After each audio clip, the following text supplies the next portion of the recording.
Imagine being laughed at on the biggest night of your teenage years not by strangers, but by your own stepfather.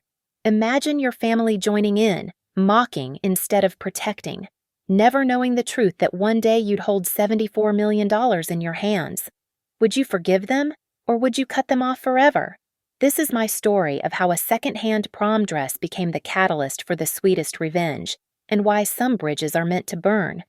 My name is Madison Cole, and I was 17 when my family showed me exactly how little I meant to them. It was prom night, May of my senior year at Charleston Heights High School, a night that should have been magical in our small South Carolina suburb. Instead, it became the moment that changed everything. I'd spent weeks searching for the perfect dress, with no help from my family's tight budget, or rather, the budget that somehow never included me. I finally found it at Goodwill. A soft pink gown with delicate beading along the bodice, only slightly faded at the hem. Standing in that cramped dressing room, I'd actually felt beautiful for once. Maybe it wasn't designer, maybe it wasn't new, but it was mine.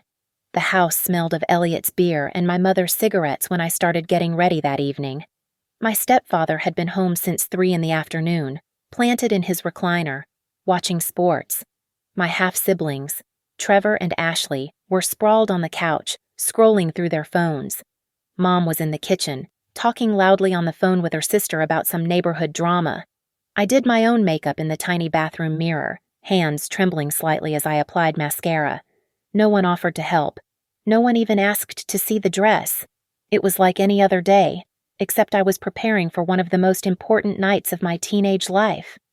When I finally descended the stairs at 6:45, my date would arrive at 7.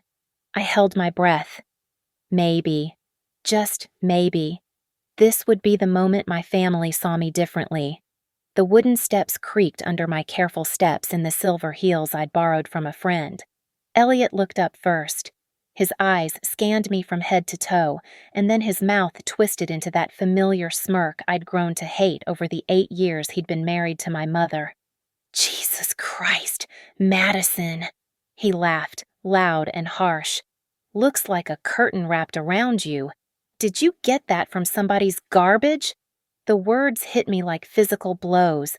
My throat tightened, but I stood frozen on the 3rd step from the bottom, gripping the banister. "Elliot," I expected my mother to defend me, to say something, anything. Instead, Carla walked in from the kitchen, took one look at me, and shook her head. "Honey, you couldn't have found something more flattering. You know pink washes you out." Trevor snorted from the couch.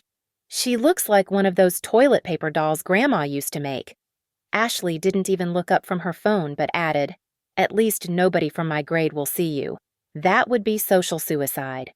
They all laughed, all of them. A chorus of mockery filling the living room while I stood there in my second-hand dress, feeling every carefully applied layer of confidence strip away.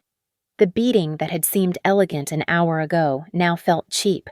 The soft pink color I'd loved now seemed garish under their scrutiny.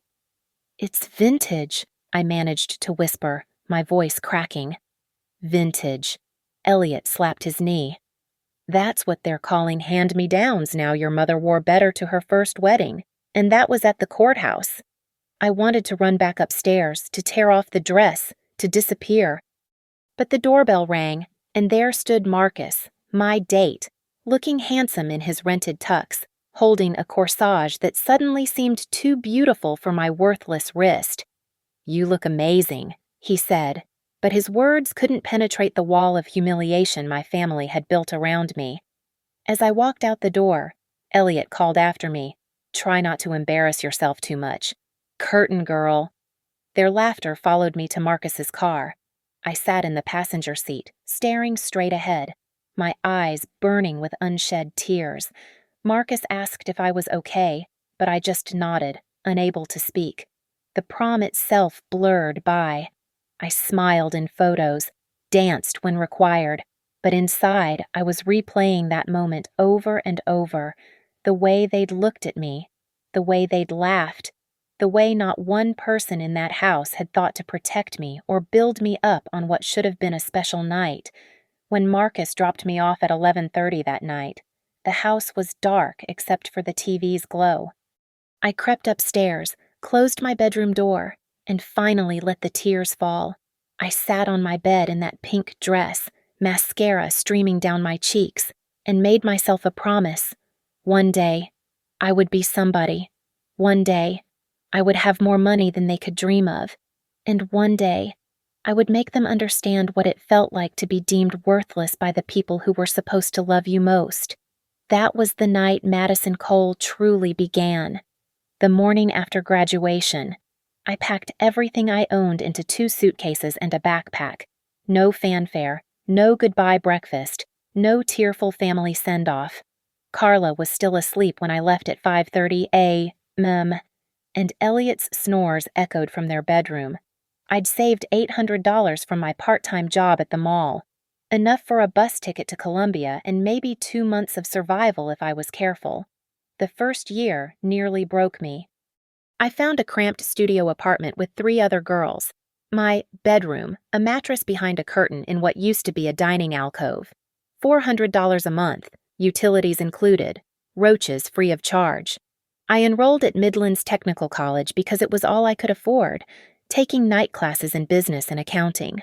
My days started at 4:45 a.m. at Rise and Grind coffee shop, where I made lattes for lawyers and bankers who never looked me in the eye. The smell of espresso permanently seeped into my clothes, my hair, my skin. 8 hours there, then a rushed dinner of instant ramen or peanut butter sandwiches, then class until 9:30 p.m. Weekends meant a second job at an Amazon warehouse, loading boxes until my back screamed and my feet went numb. I lived on 5 hours of sleep and stubbornness. While my high school classmates posted Instagram stories from their dorm parties at Clemson or USC, I was calculating how many packets of ramen I could buy with my last $20. While they complained about their meal plans, I was stealing extra crackers from the coffee shop to make dinner. The loneliness was suffocating.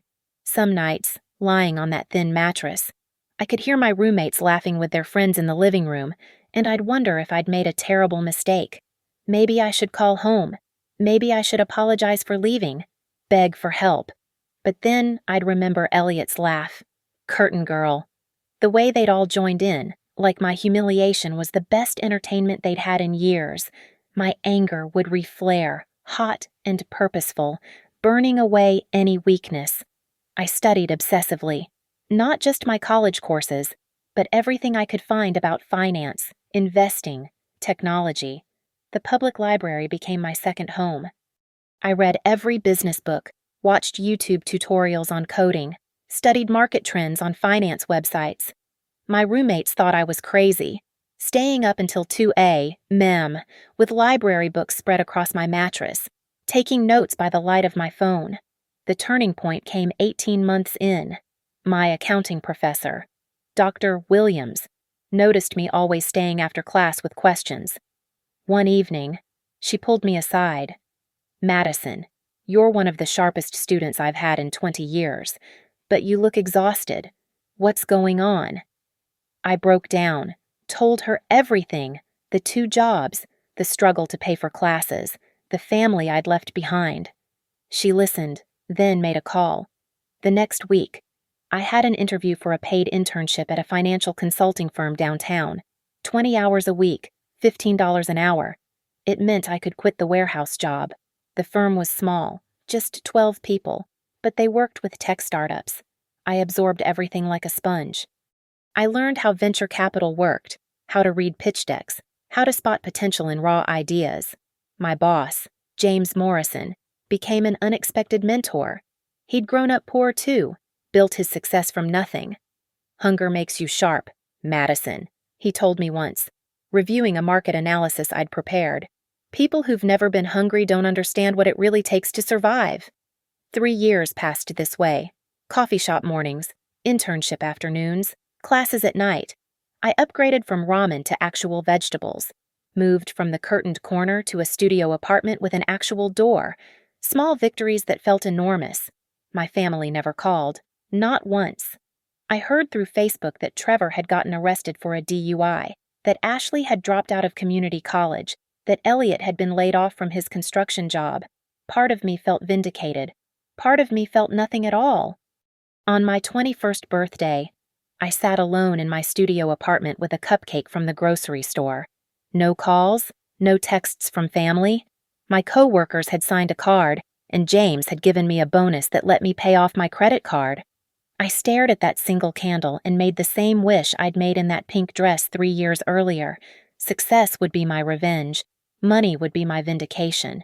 And someday, somehow, they would know exactly what they'd thrown away when they laughed at that 17-year-old girl on the stairs. I blew out the candle and got back to work. I had a financial modeling exam the next morning and a startup pitch to analyze for James by noon. There was no time for self-pity. There was only the climb. The idea for Brightwave Capital came to me at 2:15 a.m. on a Thursday, hunched over my laptop in my studio apartment, analyzing why another fintech startup had failed. I'd been tracking patterns for months, watching companies rise and fall, understanding where they went wrong. The gap in the market was so obvious it practically screamed at me small businesses needed better access to revenue-based financing. But traditional models were either predatory or inaccessible. I started coding that night. 5 years of teaching myself programming between shifts finally had a purpose. By sunrise, I had a rough prototype.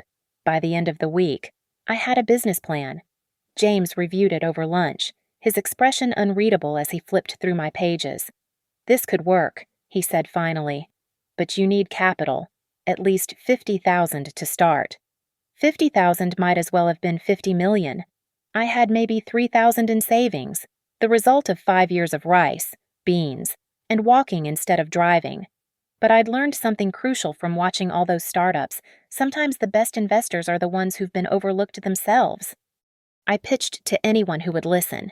Small business owners who'd been rejected by banks, immigrant entrepreneurs who understood hustle, women who'd been dismissed in boardrooms. My first investor was Mrs. Kim, who ran 3 dry cleaners and had been turned down for expansion loans 4 times. She gave me $5,000. "You remind me of myself," she said, hungry and angry. Good combination. Within 6 months, I'd raised $42,000 from 17 different investors. I quit my job at the coffee shop, reduced my hours at the firm, and poured everything into Brightwave. The platform went live on a Tuesday at midnight. Our first client signed up at 12:47 a.m. I cried. The growth was explosive. Small businesses were desperate for what we offered: fair terms, quick decisions, transparent processes. Within a year, we were processing 2 million in monthly transactions. By year 2, it was 10 million. I hired developers, brought on a CFO, moved to actual office space. But I kept my studio apartment, kept my 10-year-old Honda Civic. Every dollar went back into the business. Then came the call from Meridian Financial Group. They wanted to acquire Brightwave. The first offer was 15 million. I said no. The second was 25 million. I said no. James thought I was insane. "Madison, take the money. You could be set for life." But I knew what I'd built was worth more. I'd analyzed their portfolio, understood their strategy. They needed us more than we needed them.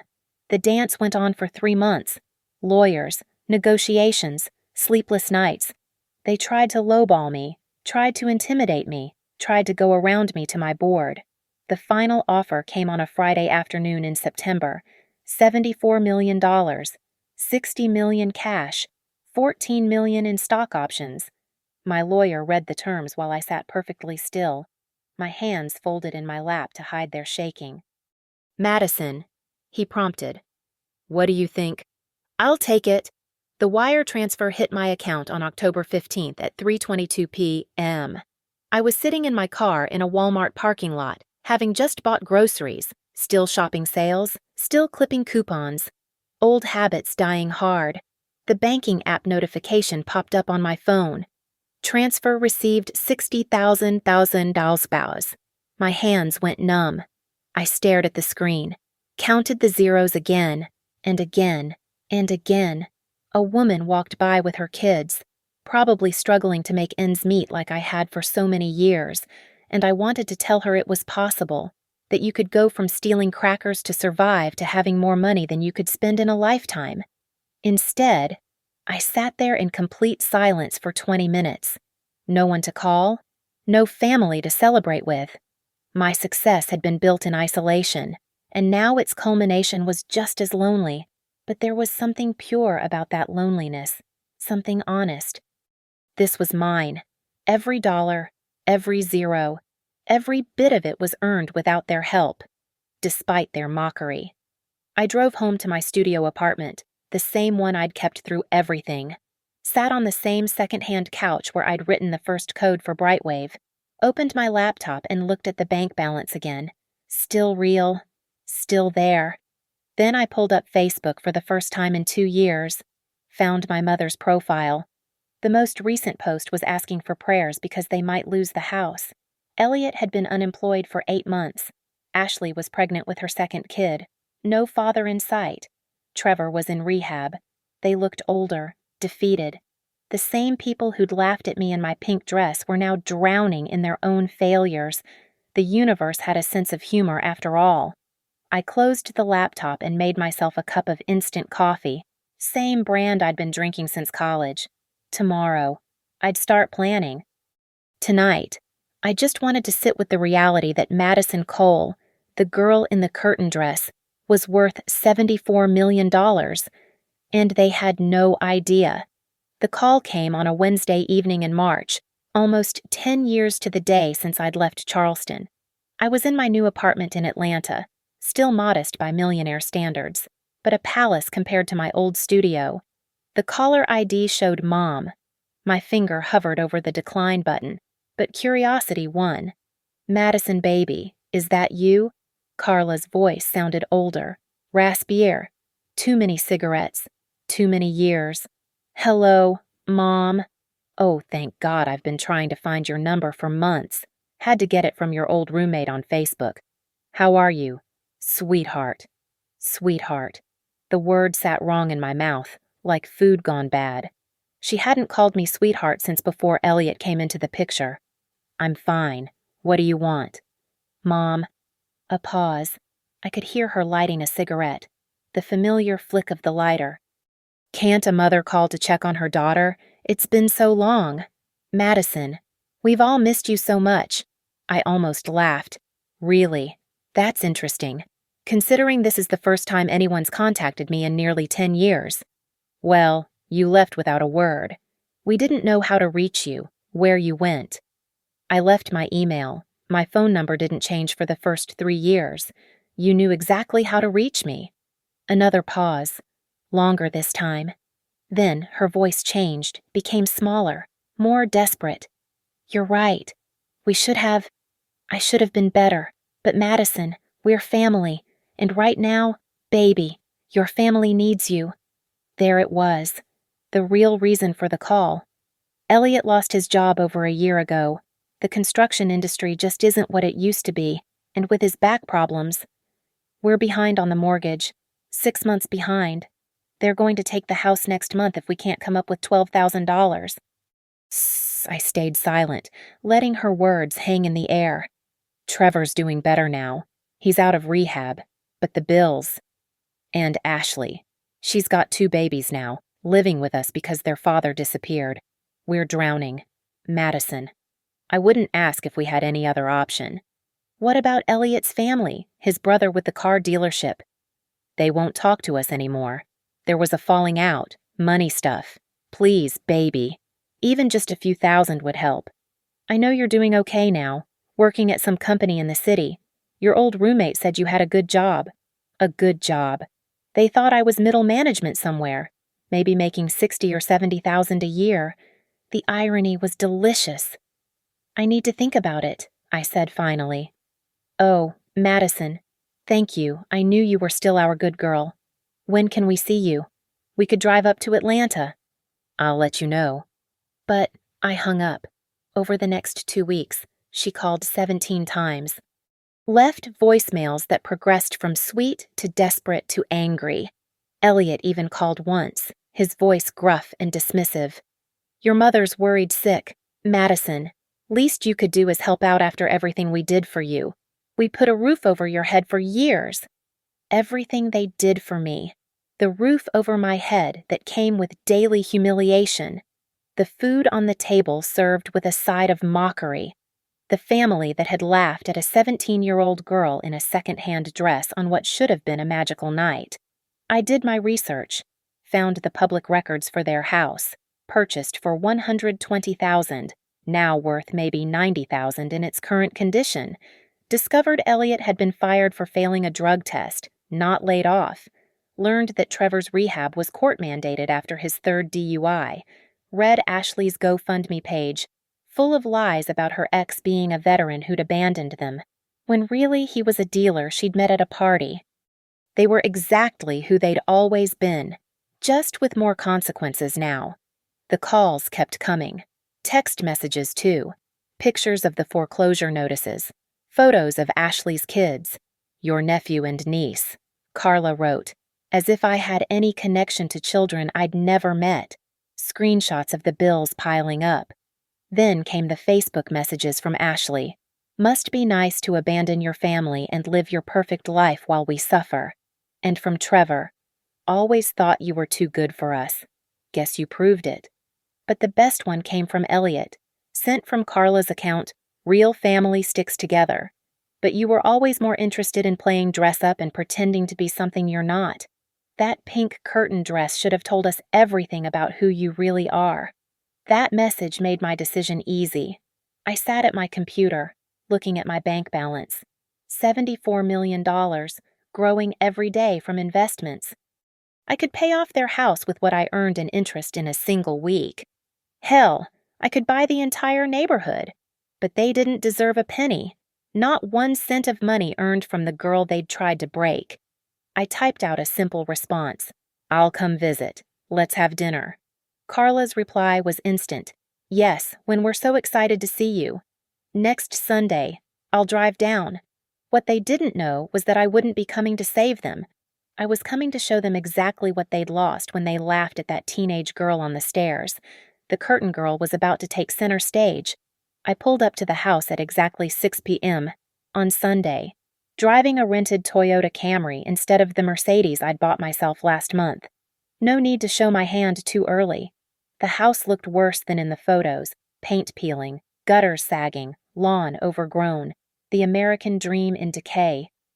Carla must have been watching from the window because she flew out the front door before I'd even turned off the engine. She looked older, grayer, smaller somehow. For a moment, just a flash, I saw my mother instead of my enemy. Madison. Oh, baby, you look wonderful. She pulled me into a hug that smelled of cigarettes and cheap perfume. I stood rigid, arms at my sides, until she let go. Her eyes searched my face, probably looking for the desperate daughter who'd bend to their will. Come in, everyone's so excited to see you. The living room hadn't changed. Same brown recliner where Elliot held court. Same stained couch. Same TV, though bigger now, probably the last purchase before the money ran out. Trevor sat sprawled in the corner, thinner than I remembered, that post-rehab gauntness. Ashley bounced a baby on her hip while a toddler played with broken toys on the carpet. And there was Elliot, rising from his throne, extending his hand like we were business associates. Madison, good to see you. I shook his hand, noting the softness, no calluses from construction work anymore. You look prosperous, he said, eyeing my clothes. I'd chosen carefully, nice but not too nice. J. Crew, not designer. Successful enough to have money, not successful enough to raise suspicions. I've been fortunate, I said. Dinner was a performance. Carla had clearly spent money they didn't have on steaks, trying to impress me or guilt me or both. They all tried so hard to be nice, to be family. Ashley asked about my job, and I kept it vague. Financial consulting, I said. Trevor attempted jokes that fell flat. The children cried and fussed, adding to the chaos. But underneath the forced pleasantness, I could see the calculation in their eyes. How much could they ask for? How much did I have? Finally, over store-bought pie. Carla made her move. Madison, honey, I know this is awkward, but we really need to talk about the house situation. I've been thinking about that, I said, setting down my fork. Everyone leaned forward slightly. I might be able to help, but I need to understand the full situation. How did it get this bad? Elliot's jaw tightened. Economy's been tough. Construction dried up. Nobody's building anymore. That's unfortunate, I said. Trevor, what about you? Are you working? He shifted uncomfortably. Been looking. Not easy with a record. And Ashley. I've got 2 kids under 3, she snapped. Kind of hard to work. Of course, I said mildly. Mom, are you still at the grocery store? They cut my hours, age discrimination, but can't prove it. Excuses all around. No accountability, no responsibility, just circumstances beyond their control. The bank wants $12,000 to stop foreclosure. I asked. $15,000 would clear us completely. Elliot jumped in.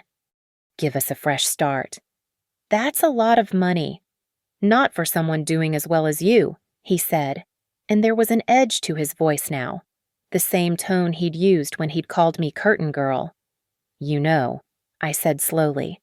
This reminds me of something. Do you remember my senior prom?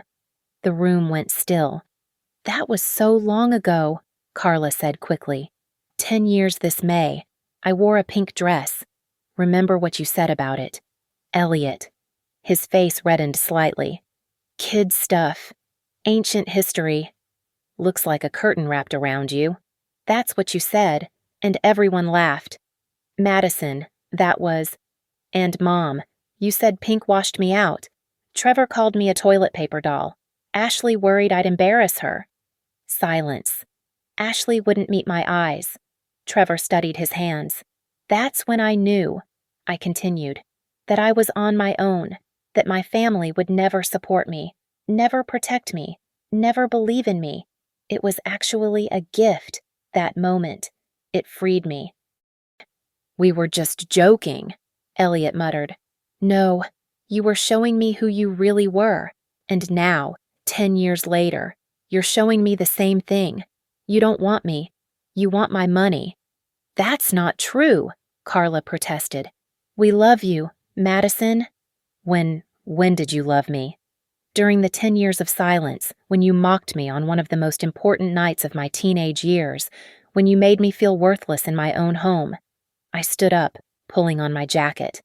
But here's the thing. I'm considering helping anyway, not because you deserve it, but because I'm not you. I don't kick people when they're down. Hope flared in their eyes. Come to Atlanta next weekend. I'll text you an address. We'll discuss terms. Terms. Elliot's voice was suspicious. You want a loan, don't you? All loans have terms. I walked to the door, then turned back. Oh, and Elliot. Wear something nice. Better than a curtain. At least. The drive back to Atlanta was peaceful. They'd come. Of course. The desperate always do. And when they did, they'd learn exactly how much that curtain girl was worth now. The penthouse I'd rented for the occasion was on the 32nd floor of Atlanta's newest luxury tower. 4,500 square feet of marble, glass, and calculated intimidation. I'd paid cash for a 3-month lease just for this moment. The real estate agent had nearly fainted when I transferred the money without negotiating. I spent the week preparing my stage.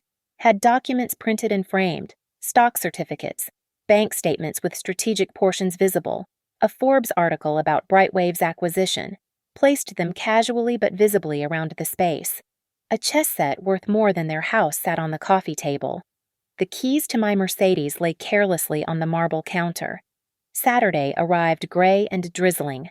I texted Carla the address at 9A. Her response was immediate. We'll be there at 2. They arrived at 1:47, 13 minutes early. I watched them on the security monitor, Carla in what was probably her best dress from 5 years ago, Elliot in an ill-fitting blazer, Trevor and Ashley looking uncomfortable and out of place. They stood in the lobby for a full 10 minutes, arguing about something, before finally approaching the concierge. I let them wait another 15 minutes before sending down approval. Petty, Yes. Satisfying.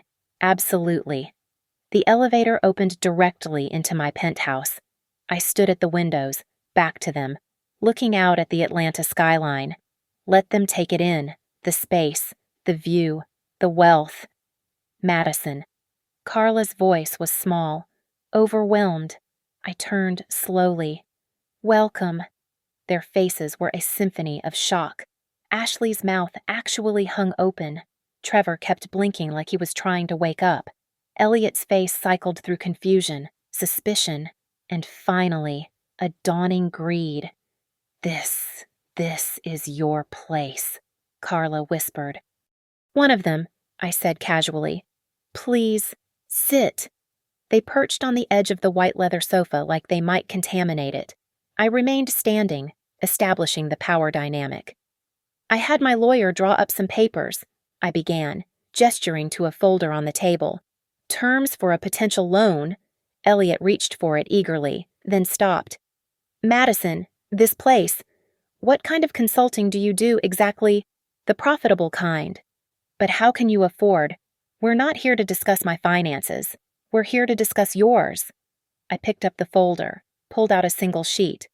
$15,000, 5% interest, 10-year term. You'll need to provide collateral. Of course. Collateral. Elliot's voice was sharp. We're family. The same family that hasn't contacted me in a decade. That family. Madison, please. Carla stood up. We're desperate. We could lose everything. I know exactly how that feels, I said. To have nothing. To be worthless in the eyes of your family. I walked to the wall where I'd hung the Forbes article. Prominent and unmistakable. You know, it's interesting. When I sold my company, the reporter asked what motivated me. I told her it was a desire to prove something. Sold your company. Ashley's voice cracked. Brightwave Capital. Perhaps you've heard of it. I watched the recognition dawn on Trevor's face. He pulled out his phone, fingers flying across the screen. His face went white. Holy shit, he breathed. $74 million. The number hung in the air like a physical presence. Carla sank back onto the couch. Elliot's face turned an alarming shade of purple. You, he started, then stopped. Have $74 million. Yes, well, more now. Investments, you understand. And you let us beg. Ashley's voice was rising, indignant.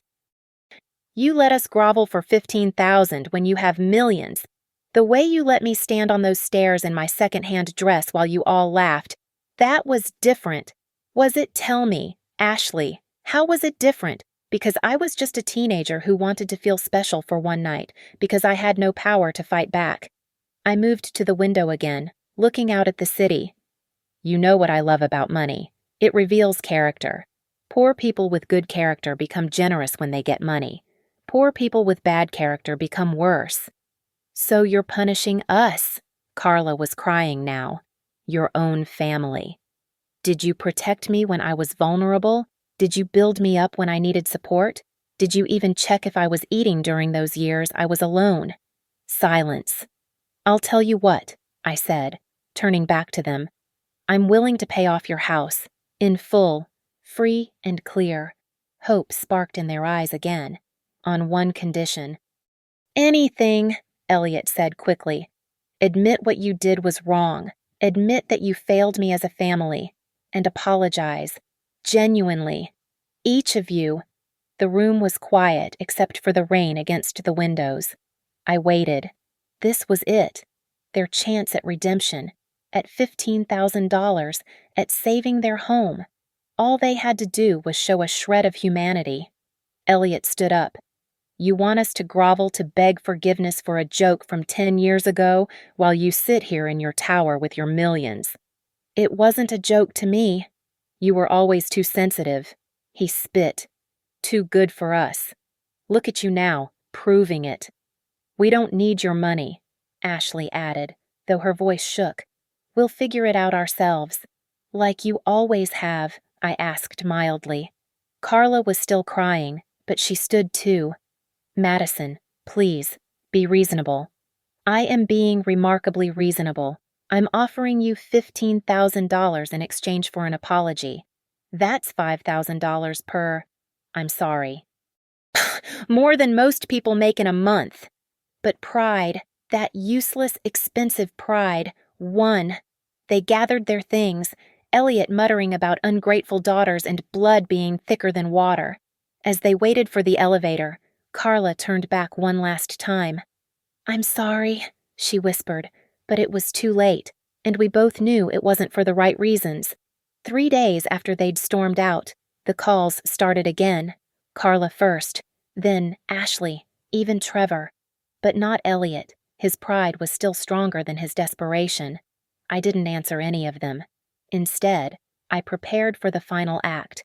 I had my assistant compile everything the foreclosure notice from public records, photos of their house from Google Street View, even that old high school newspaper someone had uploaded to Facebook, a gossip column mentioning how Madison Cole's unfortunate prom dress choice had everyone talking. I'd saved that years ago, a digital scar I couldn't stop picking at. The messages grew more frantic. Carla, please, Madison, we have 2 weeks left. Ashley, the kids will be homeless. Is that what you want? Trevor, I know we messed up, but this is cruel. On Thursday at 11 p.m., Elliot finally broke. The message came through Carla's phone, but I recognized his texting style. You win. Come back. We'll say whatever you want. Whatever I want. Not what they mean. Not what they feel. Just whatever I want to hear. I responded immediately. Saturday, 7 p.m., same place, all of you. This time, I set the stage differently. The penthouse was lit dramatically, shadows and light creating an almost theatrical atmosphere. I'd had a projectionist come in to set up a presentation screen. Everything was calculated for maximum impact. They arrived exactly on time, subdued and desperate. The bravado from their last visit had evaporated. Even Elliot looked defeated, shoulders slumped in the same blazer he'd worn before. Thank you for coming, I said formally. Please, sit. They arranged themselves on the couch like defendants awaiting sentencing. I've been thinking about our last conversation. I began. About apologies. About what they mean. About what they're worth. I picked up a remote, and the screen behind me illuminated with a photograph. It was me, 17 years old, standing awkwardly at prom in that pink dress. Marcus had posted it on Instagram years later with some nostalgic caption. I looked young, hopeful, trying so hard to be beautiful. This girl, I said, needed her family that night. She needed one person, just one, to tell her she looked pretty, to take a picture with her, to send her off with love. The next slide, a screenshot of my bank account from my first year alone. Balance $47.82. This girl worked 16-hour days and ate ramen for 2 years straight. No one called to check if she was okay. Next slide, a photo of my college graduation. I'd taken a selfie, alone, holding my diploma. This girl graduated summa cum laude. No one was there to watch her walk across the stage. I clicked through more slides. My first business award. The day Brightwave launched. The acquisition announcement. Each milestone marked alone. But this, I clicked to the final slide, a photo of them from Carla's Facebook, taken at last Christmas, all of them laughing around a table.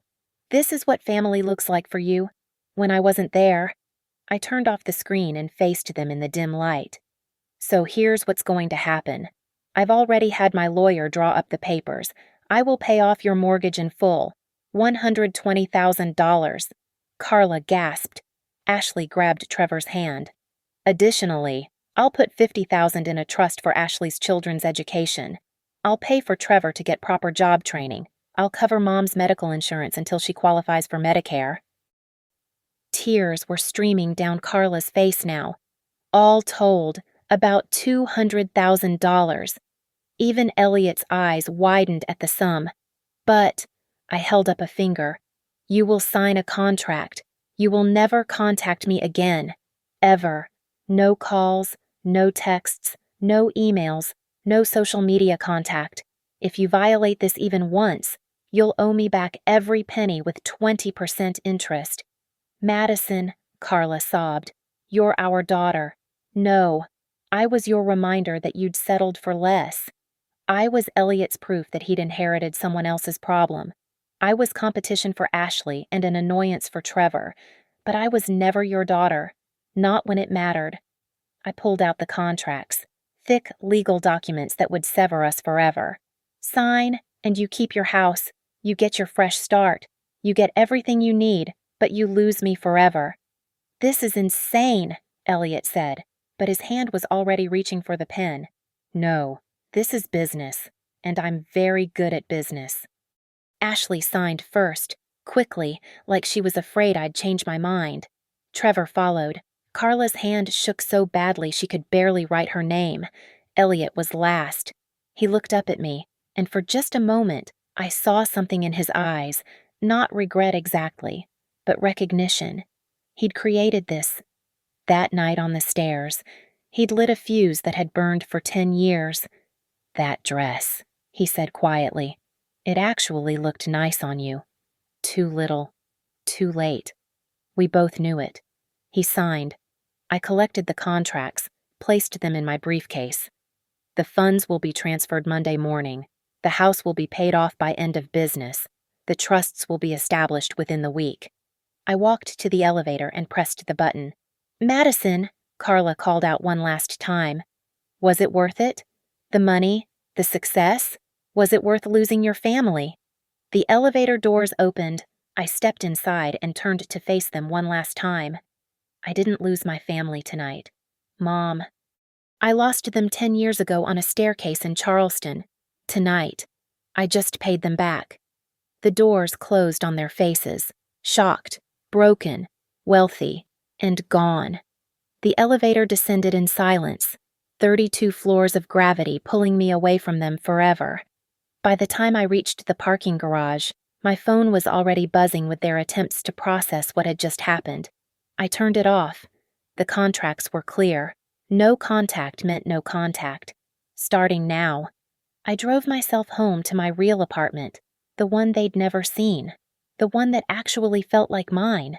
It wasn't as grand as the rented penthouse, but it was perfect. Floor-to-ceiling windows, a library with built-in shelves, a kitchen where I still made instant ramen sometimes just to remember where I came from. Monday morning at 9 sharp. I sat in my lawyer's office as he initiated the transfers. $120,000 to pay off the mortgage. $50,000 into an education trust with strict parameters, only for legitimate educational expenses. No early withdrawals. $20,000 for Trevor's vocational training, paid directly to the institution. $30,000 for Carla's health insurance fund. That's very generous, my lawyer commented, reviewing the paperwork. It's not generosity, I corrected. It's the price of freedom. By noon, it was done. Every promise fulfilled, every dollar transferred. I received confirmation that the mortgage was paid. The house was theirs free and clear. No more foreclosure notices. No more desperate calls to relatives. They had what they'd wanted, and I had what I'd needed, complete severance. That evening, I stood on my balcony, Atlanta spreading out before me in a tapestry of lights. The city hummed with life, with ambition, with people chasing their dreams and running from their nightmares. I wondered how many of them had families they'd left behind, wounds that had become fuel, humiliations that had become motivations. My phone, turned back on, showed 17 missed calls before the contracts had been signed, 0 after. The legal threat was enough. They knew I meant it. Cross me now, and they'd lose everything. I pulled up Carla's Facebook one last time. She'd already posted, God provides our prayers have been answered. The house is saved. No mention of me. No mention of the daughter who'd written the check. Just God and prayers and the miracle of their salvation. The comments poured in from friends and family. So happy for you. Praise Jesus. You deserve this blessing. Did anyone deserve anything? Or did we all just get what we were strong enough to take, smart enough to earn, or lucky enough to be given? I closed Facebook and deleted the app. Then Instagram, Twitter, every digital thread that might connect me to them. Madison Cole of Charleston was officially dead. In her place stood Madison Cole of Atlanta, worth $74 million and accountable to no one. But as I stood there in the darkness, I pulled out my phone one more time and opened my photos. Buried deep in a hidden folder was that picture from prom night, me in the pink dress, trying so hard to smile. Marcus beside me looking uncomfortable because he could feel my pain even if he didn't understand it. That girl didn't know she'd one day stand in a penthouse and destroy the people who'd hurt her. She didn't know that humiliation could be transformed into determination, that mockery could become millions. She just knew she hurt, and she knew she was alone, and she knew she had to survive. "You did it," I whispered to her image. "You showed them all." I deleted the photo. The next morning, I woke up to silence. No family drama, no guilt trips, no requests for money. Just silence and space and the freedom that $74 million could buy. I made myself coffee, the good stuff now, not instant, and sat at my kitchen counter, reviewing investment proposals. My wealth would keep growing. My success would keep building. And somewhere in Charleston, my family would wake up in their saved house and remember that their salvation came with a price me. They'd probably villainize me, tell people I was cruel, heartless. That money had changed me. They'd never admit what they'd done to create me. But that was fine. Heroes and villains are just matters of perspective, and I was done caring about theirs. My phone buzzed, a text from James. My old mentor, saw the Forbes follow-up article about your next venture. Proud of you, kid. You've come a long way from that scared intern. I had. From a girl in a second-hand dress to a woman with $74 million. From someone who could be mocked to someone who could not be touched. From powerless to untouchable.